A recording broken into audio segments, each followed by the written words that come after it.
تو ہمارے لیے حضرت محمد صلی اللہ تعالی وسلم کی کامل زندگی وہ ہمارے لیے نمونہ ہے۔ سال کا اختتام ہوتا ہے، کون سی خوشی کی بات ہوتی ہے؟ ہر سال مجھے اور آپ کو ہر سال آنے والا موت کے قریب کر رہا ہے، اور جب دسمبر کی 31 تاریخ اور رات جب ہوتی ہے 12 بجتے ہیں تو کیا خرافات ہوتی ہیں۔ کیا یہ خرافات جو اس وقت ہمارے رواج کے اندر ہیں، جن کو ہم ترقی کا ذریعہ سمجھتے ہیں، جن کو ہم معاشرے کا حصہ سمجھتے ہیں، کیا ان رسم و رواج سے ترقی ہو جائے گی؟ کیا ان چیزوں سے ملک ترقی کر لے گا؟ کیا اس فائرنگ کرنے سے ملک ترقی کرے گا؟ کیا رات کو جو شراب اور کباب کی محفلیں سجتی ہیں اور ڈانس اور رقص اور سرور کی محفلیں سجتی ہیں، کیا اس سے مسلمانوں کا ملک پاکستان ترقی کرے گا؟ اچھے خاصے ہمارے سمجھدار لوگ بھی، پڑھے لکھے لوگ بھی، نمازی بھی، تہجد گزار بھی اس قسم کی خرافات میں مبتلا ہو جاتے ہیں۔ نیا سال ہے جی، نیا سال ہے۔ اللہ کے بندو، اس نئے سال نے مجھے اور آپ کو قبر کے قریب کر دیا۔ اس پر تو غمگین ہونا چاہیے۔ میری زندگی گھٹ گئی ہے، میری زندگی کم ہو گئی ہے، میری زندگی کا 1 سال اور کم ہو گیا۔ 60 سال اگر لے کر ایک شخص آیا ہے تو 1 سال اور کم ہو گیا ہے۔ ہر آنے والا دن موت کے قریب کر رہا ہے۔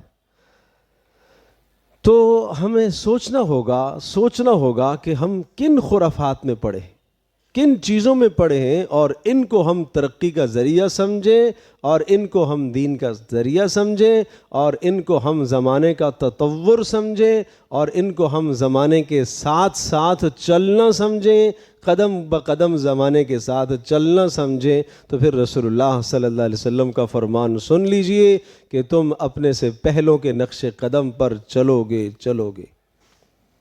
آپ نے آگاہی دی ہے نا کہ تمہیں بچنا چاہیے، تمہیں یہ نہیں کرنا چاہیے، تمہیں یہ نہیں کرنا چاہیے، تم میری امت ہو، تم میری امت ہو، میں نے تمہارے لیے اللہ سے مانگا ہے۔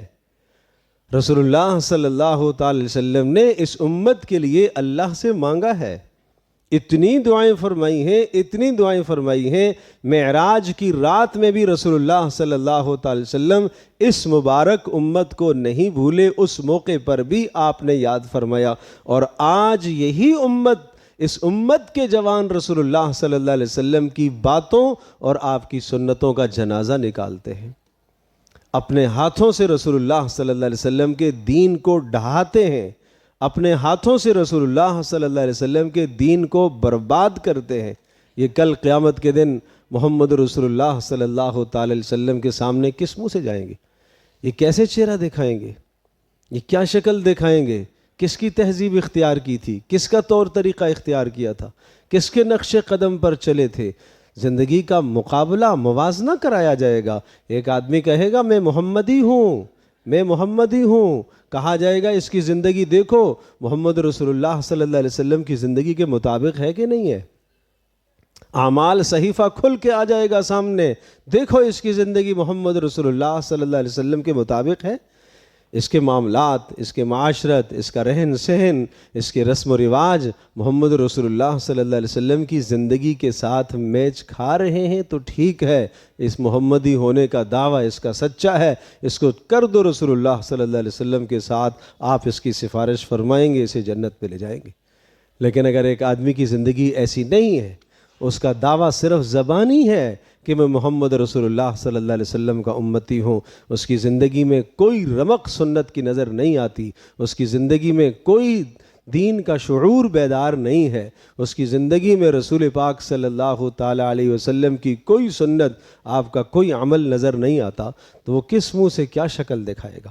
اس لیے ہر آدمی اپنے لیے سوچے اور اپنے گریبان میں جھانک کر دیکھو، اس قسم کی خرافات میں ہمارا کام نہیں ہے کہ ہم ان خرافات میں بڑھ چڑھ کر حصہ لیں اور ہم سمجھیں کہ ہمیں زمانے کے ساتھ چلنا ہے۔ دیکھو زمانے کے ساتھ چلو، رسول اللہ صلی اللہ علیہ وسلم کے دین کو نہ تباہ کرو۔